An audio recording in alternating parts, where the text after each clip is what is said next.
Домбыраны сіз 5 жасыңыздан тартыпсыз. Демек, сіздің бүкіл өміріңіз домбырамен бірге жасасып, сенімді серігіңіз болды.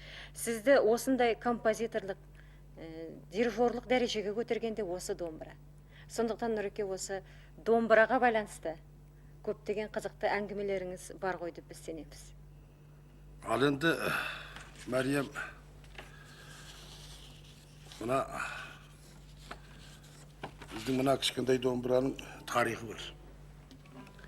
Бұл домбыраны 1937 жылы академик Ахмет Жұбанов сонау Сибир көшесі 17-ден өзі алып барып тартып өсіп сыйлап еді.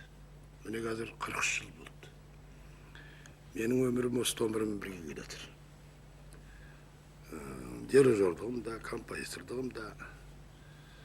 Мен енді өзі жеке домбыра тартып жүрген адам емеспін.